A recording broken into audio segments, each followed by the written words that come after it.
할렐루야. 오늘 시간에 같이 은혜 받을 말씀입니다. 은혜 받을 말씀은 우리 사도행전입니다. 사도행전 계속해서 사도행전 15장 오늘은 1절로 2절 말씀, 1절로 2절 말씀 우리 한 절씩 읽으면서 같이 은혜를 나누겠습니다. 시작. 어떤 사람들이 유대로부터 내려와서 형제들을 가르치되 너희가 모세의 법대로 할례를 받지 아니하면 능히 구원을 받지 못하리라 하니 바울 및 바나바와 그들 사이에 적지 아니한 다툼과 변론이 일어난지라. 형제들이 이 문제에 대하여 바울과 바나바와 및 그 중에 몇 사람을 예루살렘에 있는 사도와 장로들에게 보내기로 작정하니라. 아멘. 사랑이 많으신 아버지 감사합니다. 간밤도 주님 은혜 가운데 저희들을 주안해서 품어주시고 쉬게 하시고 또 한 날을 허락하시사 이 새벽에도 주님을 찬양하며 이 시간도 하나님의 생명의 떡 말씀을 받기를 원합니다. 말씀은 하나님이시요, 말씀은 예수님이 성령님이시요, 말씀은 영이시요 능력이요 응답이요 지혜요 치유 생명이요 능력이오니 이 시간도 하나님의 말씀의 권능과 권세를 저희들에게 이루어 주시옵소서. 이 시간도 함께 하심을 주님 감사하며 예수님의 이름으로 기도 올려옵나이다. 아멘. 할렐루야. 오늘도 하나님은 여전히 말씀을 통해서 우리에게 말씀하십니다. 그러므로 하나님 말씀을 받을 때 받는 우리의 자세가 중요한데요. 내가 하나님 앞에서 하나님의 음성을 듣는 자세로 여러분 샴마 하면 여러분 신명기 28장 1절로 14절의 말씀의 응답입니다. 내가 들어가도 복을 받고 나가도 복을 받고 너의 소유가 복이 되며 너의 하는 모든 일이 다 형통하게 될 것이라는 말씀이 그대로 이룰 줄 믿습니다. 또 우리가 말씀이 선포될 때 우리가 반드시 입을 열어 소리내서 화답해야 될 말이 있습니다. 그 말은 아멘입니다. 아멘은 하나님께 영광을 돌린다는 의미예요. 아멘은 하나님 말씀이 그대로 이룰 줄 믿습니다라는 신앙의 고백의 소리입니다. 또 아멘은 우리 마음의 기도의 소원을 담고 있습니다. 그러므로 말씀이 선포되거나 읽어질 때 크게 소리내서 아멘으로 여러분 화답할 때 하나님이 기뻐하시고 말씀의 역사가 여러분 삶 속에서 그렇게 일어날 줄로 믿습니다. 할렐루야. 자, 반복의 능력입니다. 자, 우리는 지금 사도행전 말씀을 통해서 같이 은혜를 나누고 있는데요. 지난 시간에 14장 말씀까지 우리가 은혜를 나눴습니다. 자, 14장 말씀은 잠깐 정리하자면 이 14장은 13장 후반절부터 시작해서 이루어지고 있어요. 그러니까 BCD의 안디옥에서부터 지금 전도를 이루어가고 있는데 유대인들이 시기가 일어나고 박해가 일어나요. BCD 안디옥에서. 왜냐하면 사실 유대인들이 어떤 정착을 하고 있고 그들의 기득권을 가지고 있었는데 생판 모르는 이 외부인이 들어와 가지고 특별히 이방인 같은 경우 이 바울과 바나바가 들어와 가지고 자기들이 환심을 가지고 자기들을 추종했던 무리들이 다 바나바와 바울 또 기적적인 어떤 일들이 일어나니까 시기심이 발동한 거예요. 그래서 그들을 반박하고 비방하게 되고 결국은 착취를 해낸 쫓아내는 일이 일어납니다. 한번 보겠습니다. 13장 부분 한번 읽을게요. 13장 45절 말씀입니다.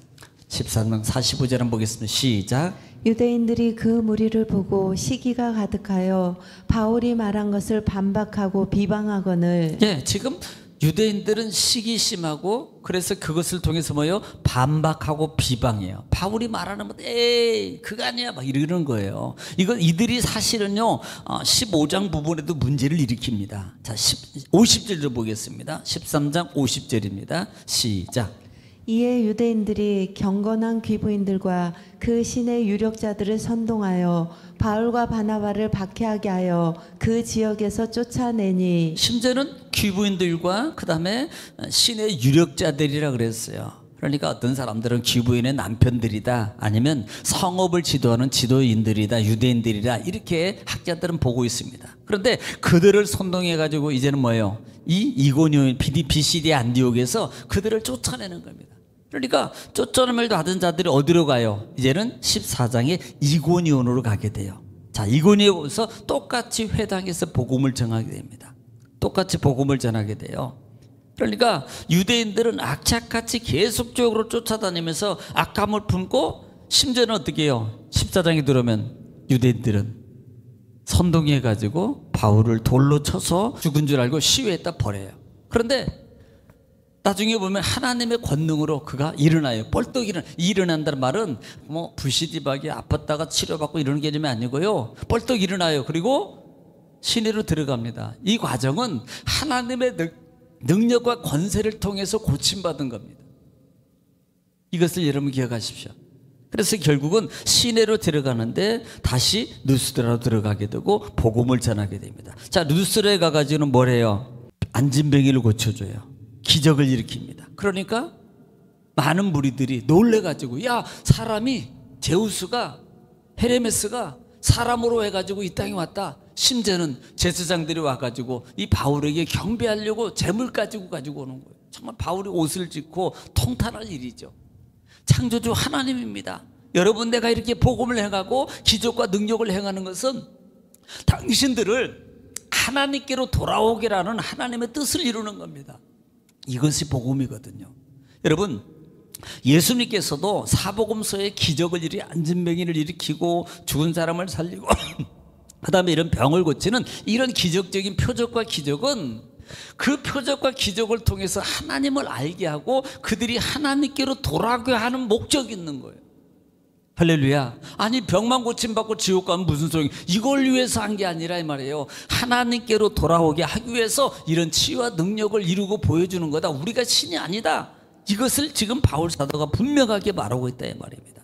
그리고 난 다음에 결국은 어디로 가요? 데베로 다시 돌아와. 자, 그러고 난 다음에 이렇게 돌아오니까 다시 뒤돌아서 이제는 안디옥으로 돌아가는데, 이 돌아가는 이유가 있다 그랬어요. 그 이유가 뭐냐면 22절입니다. 14장 22절 한번 보겠습니다. 왔던 길로 다시 돌아가는데요. 22절 시작. 제자들의 마음을 굳게 하여 이 믿음에 머물러 있으라 권하고, 또 우리가 하나님의 나라에 들어가려면 많은 환난을 겪어야 할 것이라 하고. 자, 지금 바울이 다시 되짚어서 왔던 길로 돌아가는 이유 중에 하나가 그거라 그래요. 신앙을 다시 복돋아주게 한 거예요. 견고하게 만들기 위해서 너희가 믿음에 있어. 하나님이 너희들과 함께 하셔. 그 다음에 심지어는 우리가 이를 환난도 겪어야 돼. 그들을 위로하고 격려하는 겁니다. 심지어는 장로들까지 세워가지고 그들의 신앙을 다지게 만드는, 더 관리하기 위해서 장로들까지 세우더라. 그리고 난 다음에 지금 안디옥에 지금 돌아왔습니다. 자, 그 돌아와서 선교 보고를 하는 거예요. 그동안에 있었던 뭐 죽을 뻔했습니다. 그 다음에 뭐 많은 일들이 기적이 일어났습니다. 이렇게 선교 보고를 하고 본 안디옥 교회에서 약 1년 동안을 2차를 위해서 준비하는 겁니다. 자, 15장부터는 사실은 2차 전도 여행을 준비하는 과정이 있는 거예요. 자, 2차 전도 여행이 시작하기 전에 어떤 일들이 이 다시 안디옥 교회, 피시디아의 안디옥이 아니에요. 근데 이 안디옥에서 지금 어떤 일이 일어나고 있는가? 1절부터 보겠습니다. 1절입니다. 시작. 어떤 사람들이 유대로부터 내려와서 시작. 어떤 사람들이 유대로부터 내려와서 형제들을 가르치되, 너희가 모세의 법대로 할례를 받지 아니하면 능히 구원을 받지 못하리라 하니. 아멘. 어떤 사람들이 유대로부터 지금 내려왔다 그랬습니다. 유대가 어디예요? 저 밑에 예루살렘을 가리키는 거예요. 사실은 그 유대라는 말은, 지금 여러분 잠깐 지도 볼까요? 잠깐 한번 지도를 보겠는데, 그 지도를 보면 안디옥이 북쪽 부분에 있어요. 북쪽 부분에 있는데 그 밑에 실루게 해가지고 이렇게 왔다 다시 돌아봤잖아요. 올 때는 그냥 아탈리아 해가지고 바로 논스톱으로 해가지고 안디옥으로 왔거든요. 그런데 그 맨 밑쪽에 보면은 실루기야, 그 다음에 중간에 사울이 변화받은 다메섹이 있고, 그 다음에 가이사라, 그 다음에 사해 옆에 예루살렘이 있어요. 그 예루살렘이 있다고요. 지금 그 예루살렘으로 돌아왔는데, 예루살렘부터 지금 어디로? 저 안디옥까지 유대인들이 왔다라 이 말이에요. 이것을 제게 예고하고 있는 거예요. 한번 잠깐 밑에 줄 5절을 한번 볼게요. 5절을 보면 그 어떤 사람이 누군지 또 분명하게 나오거든요. 5절 한번 보겠습니다. 시작. 바리새파 중에 어떤 믿는 사람들이 일어나 말하되, 이방인에게 할례를 행하고 모세의 율법을 지키라 명하는 것이 마땅하다 하니. 지금 이것은 유대주의에 있는 사람들을 가리키는 겁니다. 그러니까 유대로부터 그런 사람, 그 사람들이 내려와 가지고 바리새파 사람 율법을 모세 오경을 중요 여기잖아요. 그러니까 이런 이 바리새파 사람들이 내려와 가지고 형제들을 가리키는 겁니다. 어디에서? 안디옥 교회에서. 뭘 가르치겠어요? 지금 한번 너희가 모세의 법대로 할례를 받지 않으면 능히 구원을 받지 못한다 이렇게 가르쳐요. 그러니까 바울은 믿음으로 구원받습니다. 오직 믿음으로 구원받습니다. 하나님의 전적 능력으로 구원을 받습니다. 이렇게 바울은 가르치고 전도하고 선포했는데 예수 그리스도를 말했는데 이 율법주의자들은 바리새파 사람들은 아니야. 그것도 중요하지만 모세의 명한 법대로 할례를 받아야만이 구원을 받아. 할례를 받아야만이 하나님의 백성이 되어 있어. 보지 않겠습니다만 이것은 창세기 17장에서 이미 얘기했던 거예요. 아브라함과 관계 속에서 난지 8일 만에 할례를 행한. 그러니까 어떤 할례 문제가 지금 교회의 문제가 일으킨 거예요. 지금 누가? 바리새인들이, 유대로부터 온 바리새인들이라고 볼다 이 말입니다. 자, 그러니까 2절 보겠습니다. 2절 시작. 바울 및 바나바와 그들 사이에 적지 아니한 다툼과 변론이 일어난지라.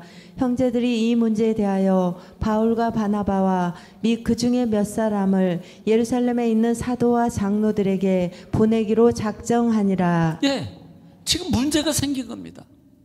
지금 바울 사도는 지금 복음에 대해서 예수 그리스도에 대해서 예수 그리스도가 오직 구원을 예수 그리스도로밖에 구원을 받는다라고 말하는데 이 바리새파 사람들은 유대에서 온 바리새파 사람들은 할례를 받아야지 구원받는다.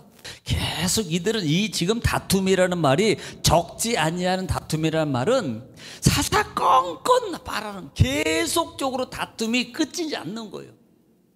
어디에? 아니 안디옥 교회에서 누구하고? 이들하고.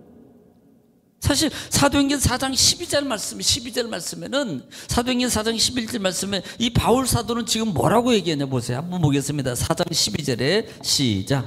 다른 이로서는 구원을 받을 수 없나니 천하 사람 중에 구원을 받을 만한 다른 이름을 우리에게 주신 일이 없음이라 하였더라. 지금 바울 사도는 뭘 얘기해? 예수 그리스도만이 구원이다.